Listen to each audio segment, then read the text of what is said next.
Hello, my name is David Brett. I'm the editor of the New Westminster Times, coming to you again from New Westminster High School and a place called Potter's Field, also known as the Pauper's Field, where there's a literal cemetery under my feet here. So why have I come back here? It's to ask you a question about the Williams Lake First Nation, and it's this. Did the Williams Lake First Nation mislead the public in 2022 when they came out with a big press conference announcing 93 potential child burials at the St. Joseph's Mission Residential School?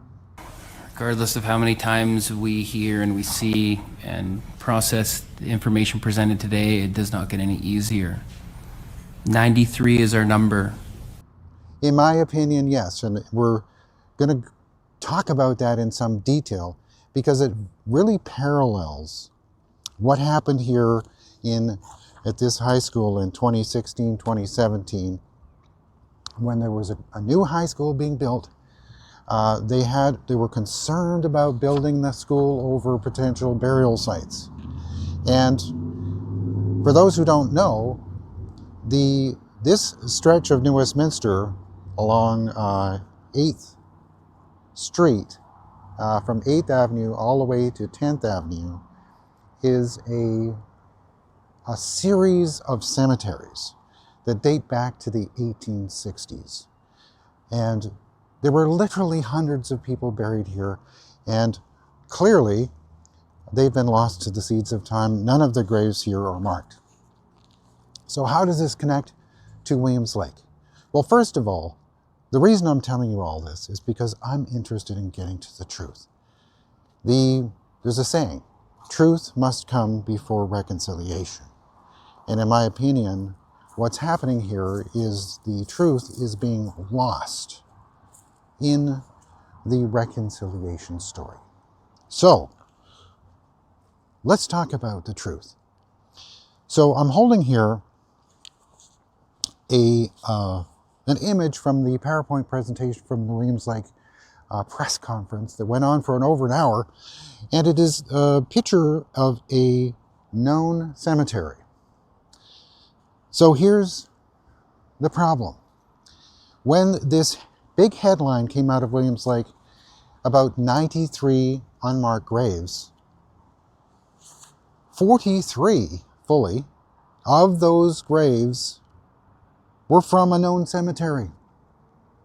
Whereas here in New Westminster in 2016, 2017, when they're looking for unmarked graves, they didn't roll the GPR out and do a big survey over known grave sites. Why would they? So it begs the question, why did the Williams Lake First Nation gross up the numbers of their suspected burial sites by including a known cemetery? Was it because they wanted to achieve a higher number? Well, that's possible. So let's just talk a little bit about the press conference and what was done there. So they said, well, after the Kamloops announcement came out about the 215 graves, they immediately got to work about just over a month later and started doing work at their site. In the wake of the announcement of undocumented graves at the former Kamloops Indian Residential School, Williams Lake First Nation formed an investigation team in order to conduct a similar and all-encompassing investigation of the former St. Joseph's Mission Residential School and Onward Ranch properties. So, some pros and cons from their presentation. Unlike the Kamloops presentation, which was led by this Professor Sarah Bollier, with no real archaeological credentials or membership or any degree of significant experience that would qualify her to do this work.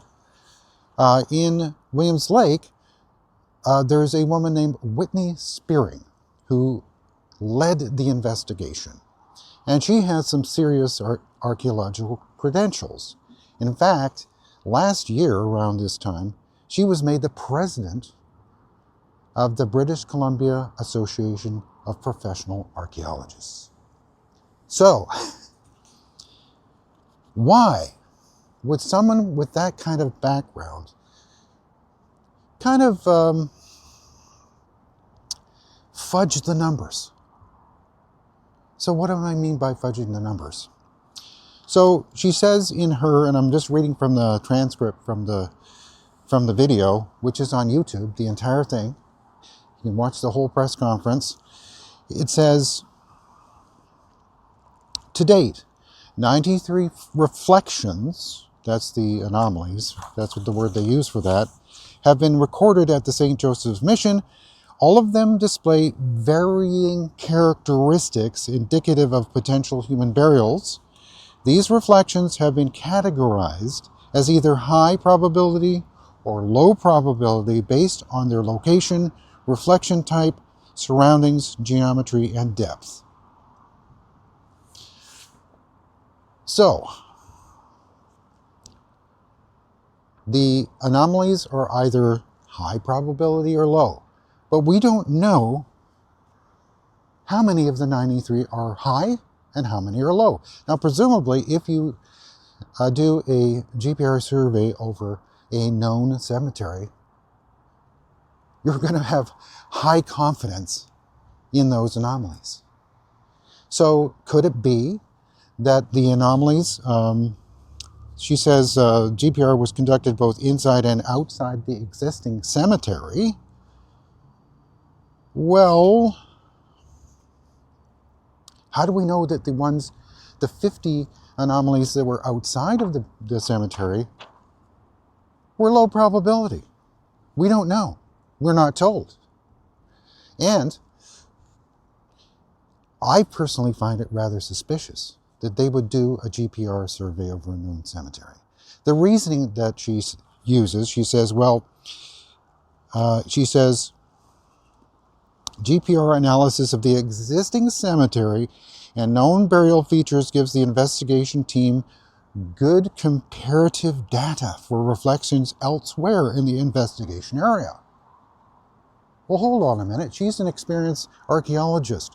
The Golder folks and their archaeological team, they did not survey the existing cemeteries to give them good comparative data. The comparative data is in the field of study. They should have comparative data before they even get started. I don't think that's a really valid reason for lumping a known cemetery into this grossed up number of 93. And of course, after she finished her remarks, she handed back to Chief Willie Sellers, and he made a remark that kind of went viral. He says, "So, our number is 93. 93 is our number." And of course, all of the headlines in the media across the world ran with the number 93. And it caused a firestorm of concern, and it just created this knock-on effect that kind of grossed up the importance of the findings. Why would they do that? For example, to give an idea of how this affected people, here's a statement from the Board of Directors, the Board of Trustees of the New Westminster School District. It's a board statement on the findings. It says, "Yesterday we watched with heavy hearts as the Williams Lake First Nation shared the findings from their investigation of a portion of the former St. Joseph's Mission residential school property located in BC's central interior. Their investigation has revealed possible 93 unmarked graves." 93. Not 50, as should be reported, because 43 were in the known cemetery. And he says, "Each announcement adds to the growing total we are facing as this important and heavy work to seek truth continues across the country. Each individual number represents a life, a family, and a community hurt. And each time we learn of these discoveries, it also comes with renewed grief, trauma, and so on. So this is an important word, discoveries. So this is repeated. Oh, what the discoveries? We've discoveries. There's no discovery. Now, we know that this location was completely full cemetery by 1915. There were hundreds and hundreds of graves up and down this street here. We do not need GPR to tell us that there were graves here. So this, to me, is very suspicious. So, one thing that Whitney Spearing did do is provide a very strong disclaimer, sort of as a risk management for herself, I would imagine, and for the band. She said, "It must be emphasized that no geophysical investigation can provide certainty into the presence of human remains. Excavation is the only technique that will provide answers as to whether human remains are present within the reflections in the St. Joseph's Mission investigation area." So, it's basically an admission that it's nothing. Now, to the whole Truth and Reconciliation matter, if you watch the press conference, and we'll provide a link to it, only 25 minutes is dedicated to the actual presentation on the data. Most of it is taken up with singing and prayers and a kind of heavy emotional moment leading up to this news. Well, doesn't it stand to reason that you would want the number to be low? Why would you want a high number? You don't want your community to be grieving. I mean, when people die and are buried in cemeteries, we as humans go through a grieving process. So the people who were buried and are gone, people have grieved for them. You don't want to re-grieve for people who have already been grieved, who are known to have passed away. And there's no suggestion that those persons were subjected to foul play. There's no proof of that the people who are buried there died under suspicious circumstances. That's not really something that they can speak to. So, this is another key point I'd like to make. Is the phrase unmarked grave is being used in a sinister manner. Is it really sinister to have an unmarked grave? Look at where we are. There's a sort of a poignant passage in the Golder Report about the Douglas Cemetery that's a couple of blocks that way. Around World War II, they built an army barracks right over top of the graves. And a newspaper report around that time, there was a passage that said this: the cemetery is an overgrown field with rows upon rows of regularly shaped depressions, some few still marked by headstones, but all lying flat on the ground, covered with moss and leaves, some broken and scattered far and wide. This is kind of a sad thing. But the graves were not unmarked at the beginning. So this is one of the misnomers about the quote-unquote unmarked graves. It's implied that they were buried there to hide their deaths from authorities and to clandestinely dispose of bodies.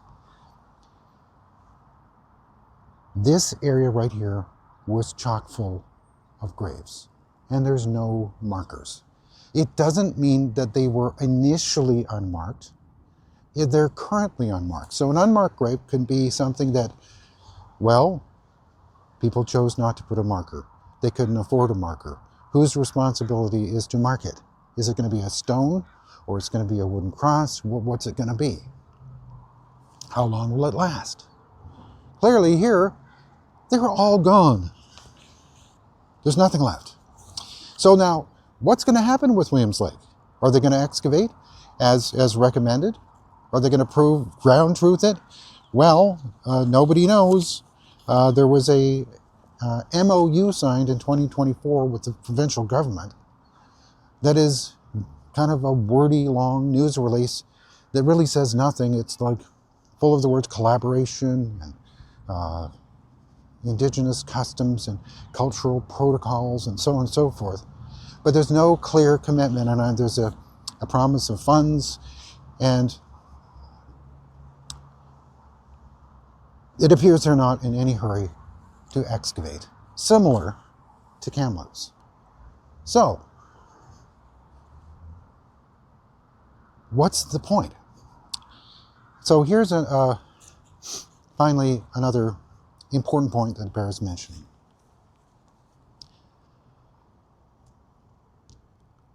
During the time of the announcement in 2022, the Williams Lake First Nation was in negotiations with the federal government over a specific claim regarding village lands that they claimed were improperly located. The town of Williams Lake, they contend, is where their village was, but the government back in the 1860s carved out land on the opposite end of Williams Lake in land that was not as prime. So the specific claims tribunal ruled in their favor, and then it was overturned on appeal. And then they took it all the way to the Supreme Court of Canada. And they won in a split 5-4 decision. 6 months following this big press conference of the 93 unmarked graves, they settled with the federal government to the tune of $135 million. Now, it stands to reason that an Indigenous community grieving over the discovery of this mass grave, all these graves, it just, 93, now, this is where the numbers matter. The bigger the number, the bigger the sympathy. So, here we have the current president of the British Columbia Association of Professional Archaeologists leading an investigation that does not really properly and fully disclose anything. There's no report. There's no data. A very sketchy presentation with a lot of holes in it. And it makes you wonder, why are there not more skeptical voices speaking up about this kind of opaque, non-transparent dealing with this information? Now, it's not just a personal, private information to them. This has an impact on the entire country. There's so much of our country that is affected by these things. There's scarcely an issue, besides the graves, that is more important for Canada right now. It affects the economy. It affects resource extraction, oil, gas, forestry, shipping. Now we have the Musqueam deal, claiming the entirety of Vancouver, asserting a whole raft of rights. You have the Cowichan decision. You have DRIPA. You have a veto given to First Nations over mining projects. This whole shake-up of private property rights. It all rests, in my opinion, to a large degree, on this matter of the genocide, which, in my opinion, never happened. So to prove that there's been a genocide, you have all of these announcements of graves, but they're all very opaque and not transparent. There's no 150-page Golder report. here, as we've talked about before, they were building a school. They got to get on with it. They discovered a whole raft of anomalies and very quickly ground truth them with borehole analysis, excavations, and none of the anomalies proved to have any human remains. So what are they waiting for? To me, when it comes to reconciliation,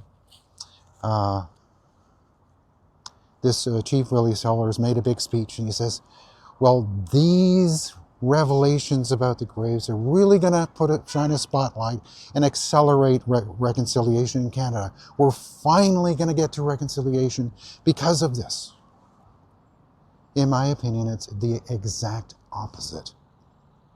Reconciliation is being set back by what appears to be misleading and intentional twisting of data and information and lack of disclosure.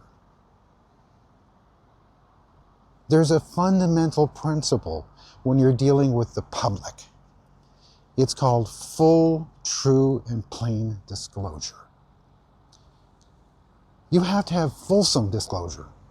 This is in the regulations of the Heritage Conservation Act.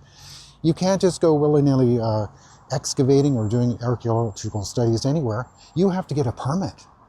And that's what they did here. They got permits from multiple First Nations. They had First Nations monitors working with them so that if anything was found, they would be able to spring into action and engage all of the cultural protocols necessary. That was done here. Why is it not being done at these other locations? Because there is a perverse incentive for them not to disclose, not to excavate, because there's ongoing negotiations with the government for compensation. This genocide narrative is eating away at the fabric of Canadian society. So, what do we do about it? People need to speak up. People need to realize that skeptical voices are part of a sane society. Where we're at now is kind of like a groupthink, this cognitive dissonance. Do people really believe that there's thousands of children that were murdered in Canada? The survey data says no, they don't believe that. But will they say anything? No. So what happens is you have this kind of a groupthink metastasizing throughout society where people feel that they will falsify their own beliefs, their own preferences, and say things to go along with the crowd because they don't want to suffer the social harm that will come to them if they speak up. Well, that's not what we're all about here at the Westminster Times. We're interested in getting to the truth.